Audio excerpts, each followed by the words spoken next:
और दधी मंथन कर रही है, भगवान की सेवा में लगी है। मन से, वचन से, कर्म से भगवान की सेवा में लगी है। और ये रेशमी वस्त्र सूक्ष्म वासना का प्रतीक है। रेशमी वस्त्र पवित्र माना जाता है। प्रतिदिन यशोदा मैया लाला को जगाया करती थी, लेकिन आज कन्हैया बिना जगाए ही सोम जगकर मैया के पास चले आए। आज यशोदा को जगाना नहीं पड़ता, इसलिए कि भगवान भक्त के परिश्रम को देखकर बिना बुलाए चले आते हैं।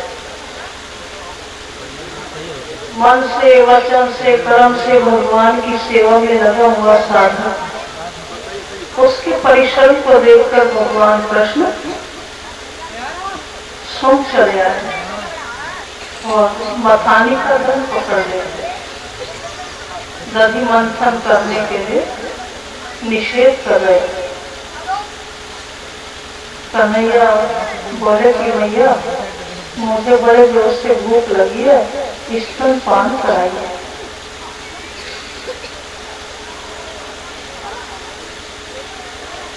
यशोदा मैया मन से कन्हैया का चिंतन कर रही है, हाथों से दधी मंथन कर रही है, लाला के लिए माखन निकाल रही है और वाणी से गुणगान कर रही है। इसलिए भक्त के परिश्रम को देखकर भगवान बिना बुलाए चले आते हैं और मथानी का दर पकड़ लेते हैं कि मैया ये दधी मंथन करना बंद करो, मुझे स्तनपान कराओ, अर्थात कर्म करने के लिए निषेध कर रहे हैं। भगवान कहते हैं कि जब तक मैं नहीं मिलता तो कर्म करने का अधिकार है, और इस कर्म करने के फलस्वरूप जब मैं मिल गया तो कर्म करना बंद करो, मुझे स्तनपान कराओ। यशोदा बोली लाला थोड़ी देर ठहरो, अभी मक्खन तैयार हो जाएगा तब तुम्हें स्तनपान कराएंगे। कन्हैया बोले कि नहीं भैया, दधी मंथन करना बंद करो। साधना कब तक करनी है? जब तक परमात्मा का साक्षात्कार न हो जाए। बहुत से कहते हैं कि हमने तो बहुत पूजा पाठ कर लिया, बहुत घंटा घड़ियाल बजाया, और पूजा नहीं करेंगे, अपने आप ही सिद्ध बन जाते हैं। बताइए, पूजा पाठ, भक्ति, भजन आदि से मन उब जाता है। और इस पेट के घाट कितने अनाज के बोरे उतर गए, कभी भोजन से मन उबता है?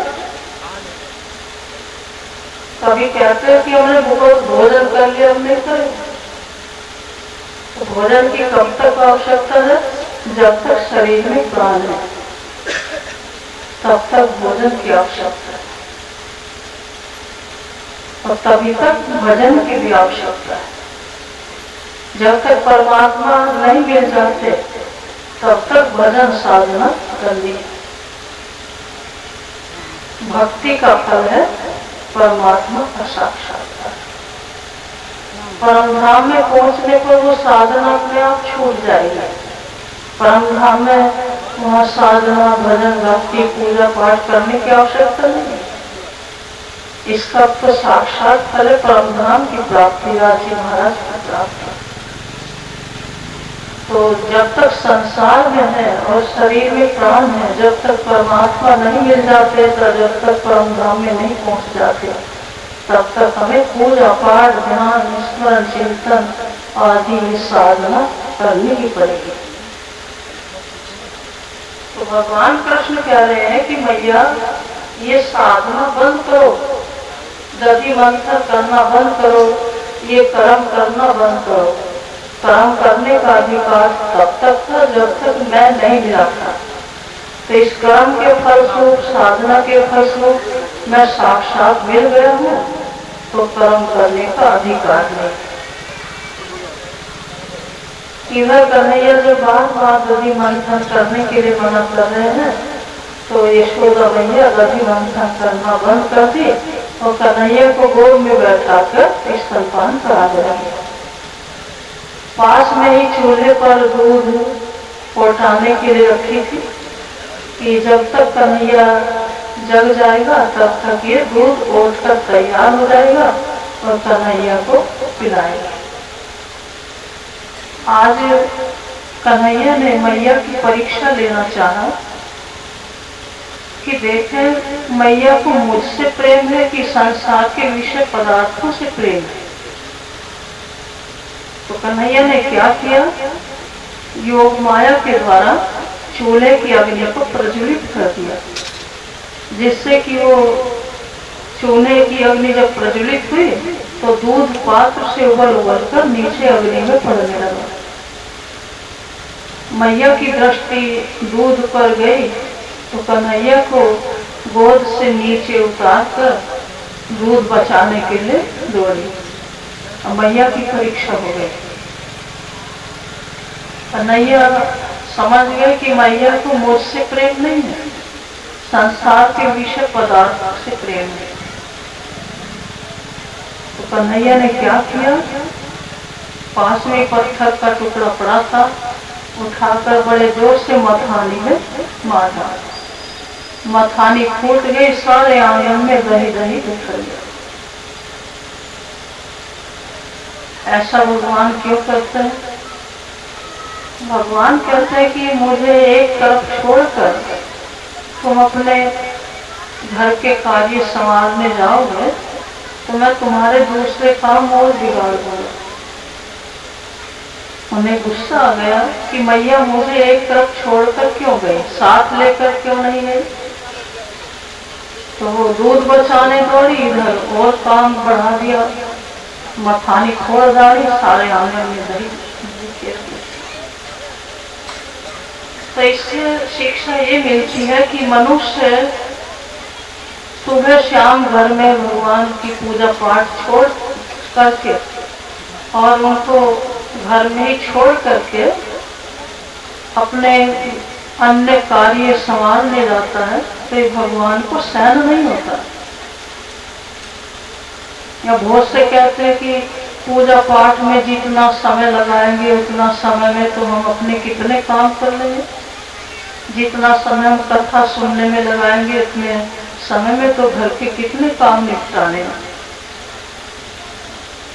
कहते हैं कि भगवान का भजन भक्ति करने की फुर्सत नहीं है, ये तो खाली व्यक्तियों का काम है, साधु महात्माओं का काम है, हमें तो बहुत काम धंधे है। तो भगवान कहते हैं कि मुझे एक तरफ छोड़कर तुम अपने कार्य सिद्ध करने जाओगे तो मैं दूसरे कार्य तुम्हारे और बिगाड़ दूंगा। तुम अपने काम बनाते जाओ, मैं बिगाड़ता रहूंगा।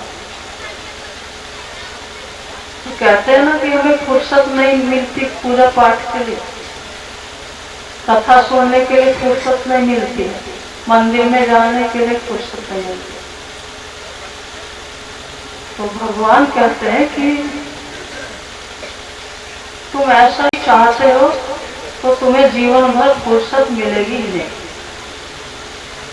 वो अपने काम बनाने जाता है, भगवान उसके कार्य बढ़ाते जाते हैं और कार्य उसके कभी निबटते नहीं, न फुर्सत मिलती। और भगवान को साथ में लेकर जाओगे, जिसको घर में पूजा पाठ आदि के माध्यम से उनको अपने साथ रखे, घर से बाहर भी निकलो तो साथ ही लेकर जाओ। खेतों में जाओ, चाहे सर्विस करने के लिए जाओ, चाहे दुकान पर जाओ, तो साथ ही लेकर जाओ। साथ ले जाने का तात्पर्य ये नहीं है कि उनकी मूर्ति जेब में लेकर घूमते फिरो या टोकरी में बैठा कर लड्डू गोपाल की तरह लिए फिरो। नाम चिंतन के माध्यम से साथ रखना, क्योंकि नाम भी नामी ब्रह्म का ही स्वरूप है। घर में प्रत्यक्ष पूजा कर रहे हैं, घर से बाहर जाओ तो नाम चिंतन के माध्यम से उसको अपने साथ लेकर जाओ। और भगवान को साथ में रखकर कोई भी कार्य करेंगे तो कई घंटे का कार्य 1 घंटे में पूरा हो जाएगा। समय भी मिल जाएगा, कार्य भी पूरा हो जाएगा।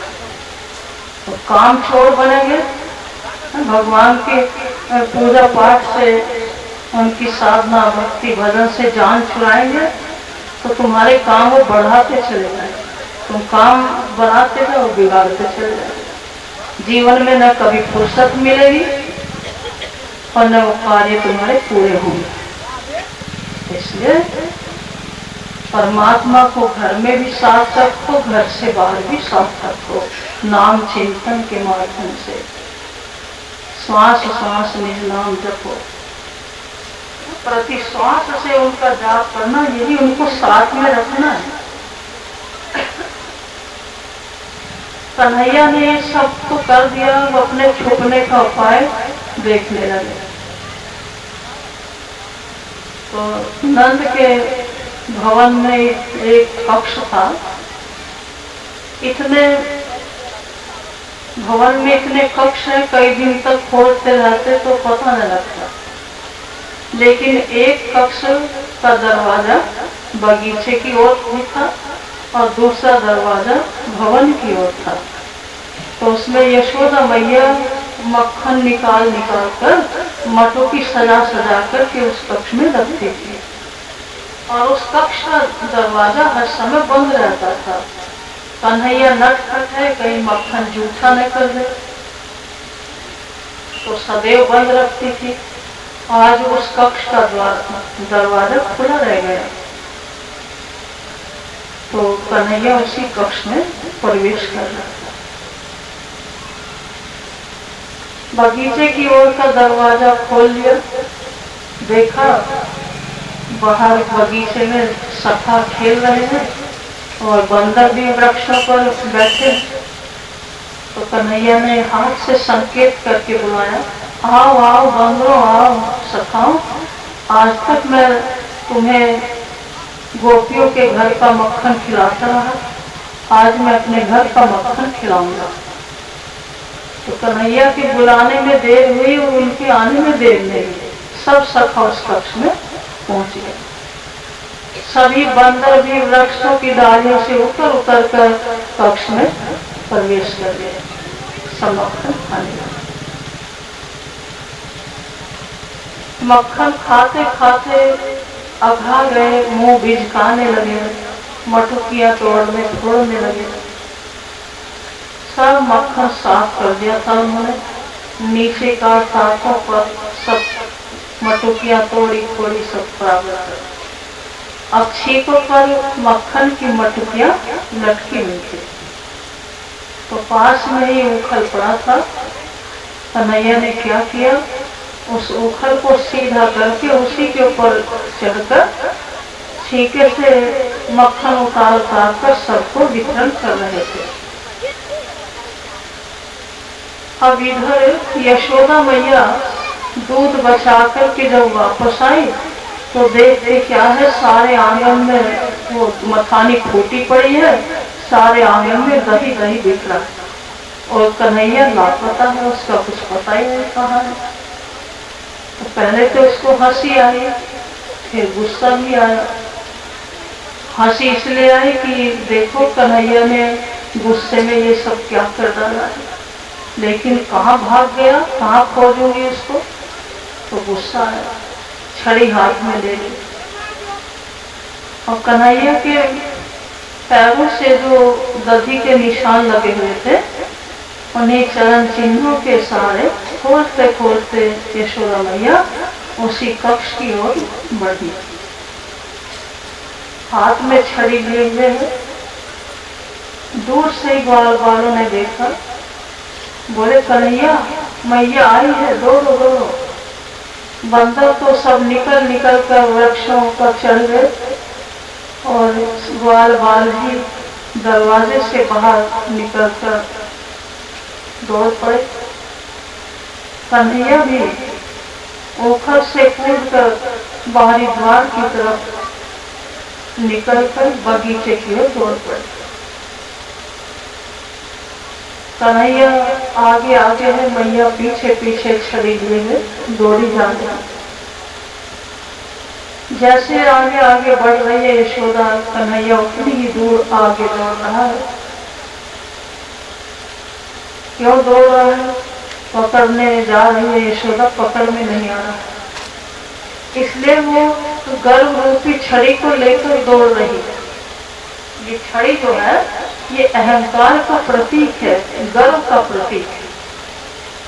भगवान कहते हैं कि जहाँ गर्व देवता है वहां मैं ब्रह्म देवता नहीं ठहरता। भगवान को किसी से भय नहीं लगता, लेकिन गर्व से बड़ा भय लगता है।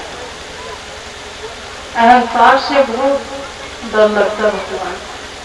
जहाँ अहंकार आया, गर्व आया, तो भगवान वहां से भग जाते हैं।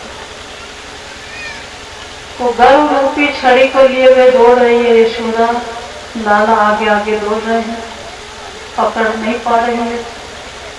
दूसरा कारण ये है न पकड़ने का कि भगवान की पीठ में अधर्म निहित है और मुख में धर्म निहित है। मनुष्य जब अधर्म के पीछे, भगवान की पीठ के पीछे दौड़ता है तो भगवान को पकड़ नहीं पाता।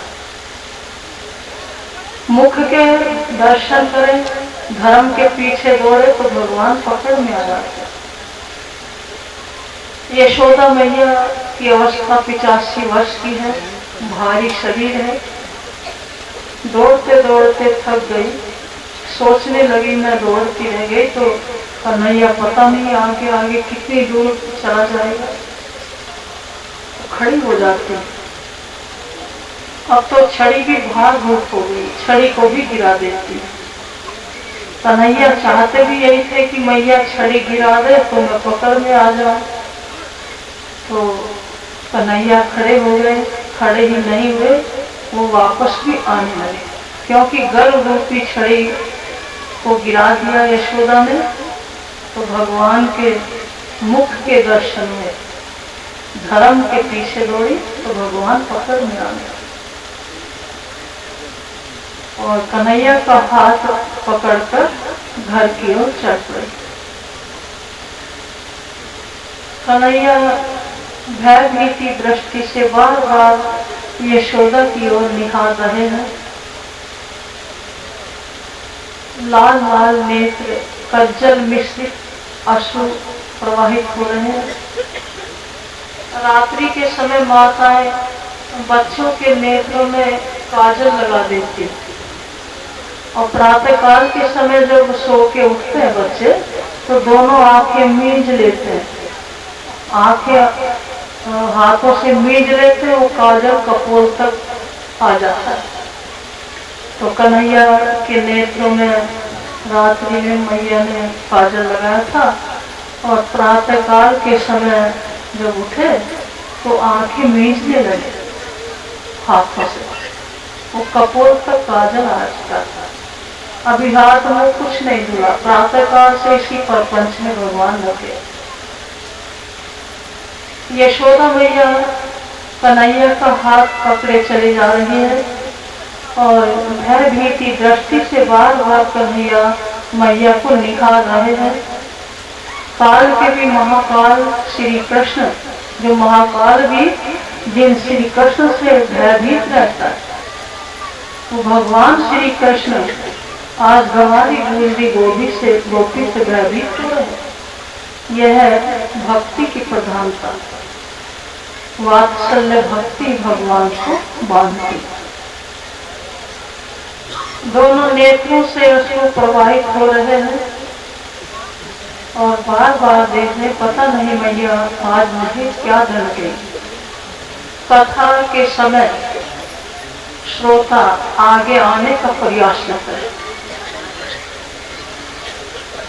कथा से पूर्व में प्रणाम करने या कथा की समाप्ति पर, और बीच में जब आए तो जहां भी स्थान मिले वहीं बैठ करके वहीं से प्रणाम करके बैठे। कथा में व्यवहार होता है, इस बात का विशेष ध्यान रखें।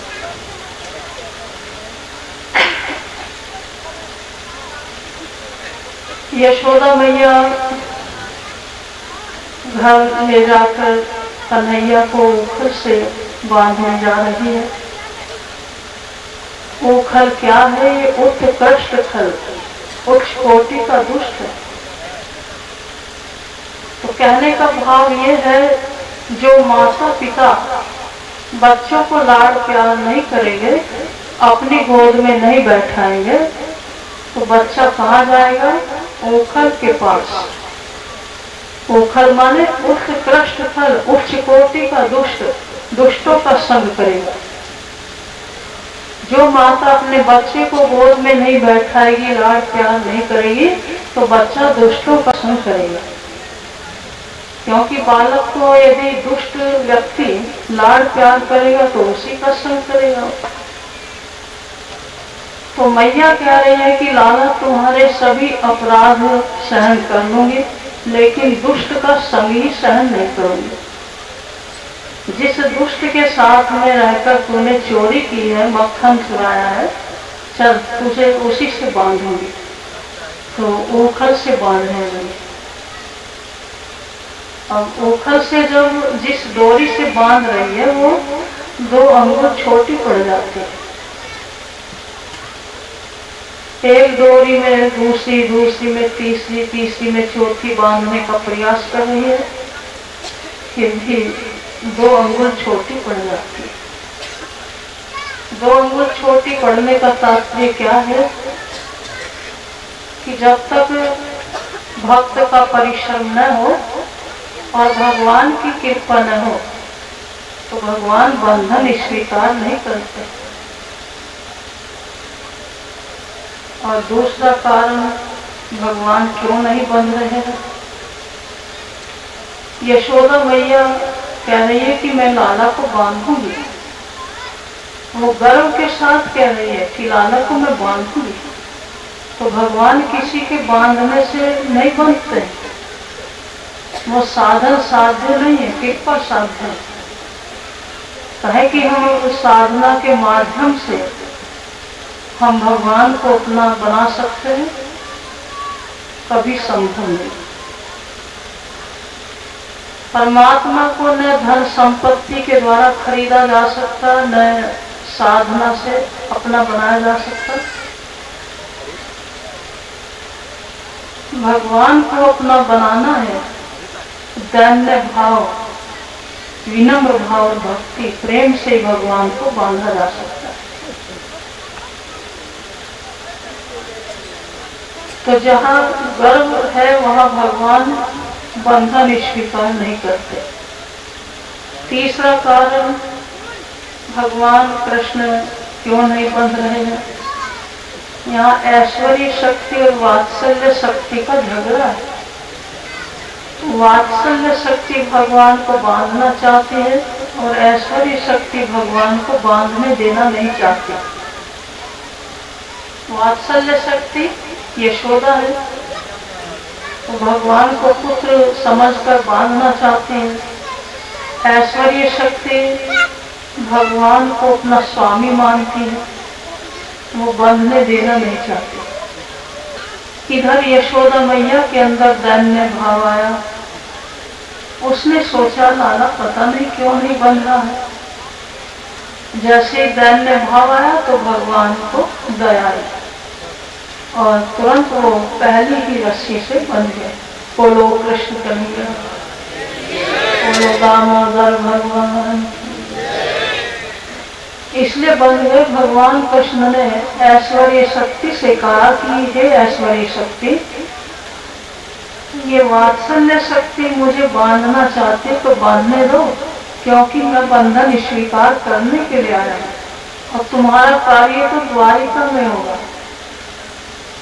तुम यहाँ से विदा हो जाओ। ऐश्वर्य शक्ति वहां से विदा हो गई और पहली ही रस्सी से भगवान बंध गए। दाम माने रस्सी, उदर माने पेट। रस्सी के द्वारा पेट से बंधे थे, इसलिए कन्हैया का नाम दामोदर था। यशोदा मैया लाला को ऊखल से बांधकर अपने घर के कार्य में लग गई। इधर छोटे छोटे ग्वाल बाल सभी कन्हैया के पास आए, बोले कन्हैया तुम्हें तो बड़ा कष्ट हो रहा होगा भैया, उखल से बंधे खड़े हो। कन्हैया ने सोचा कि हाँ कहूँगा बेचारे ये भी दुखी हो जाएंगे, तो बोले कि सखाओ आज हम एक विचित्र लीला करेंगे। ये उखल है ना, ये गाड़ी है और इसको मैं बैल बनकर खींचूंगा, और इस गाड़ी को खींचते हुए जो सामने यमलार्जुन के वृक्ष खड़े हैं उसके पास ले जाऊंगा। यमलार्जुन के वृक्षों के बीच से होकर मैं उधर निकल जाऊंगा और उखल इधर अटक जाएगा। मैं इतने जोर से झटका लगाऊंगा कि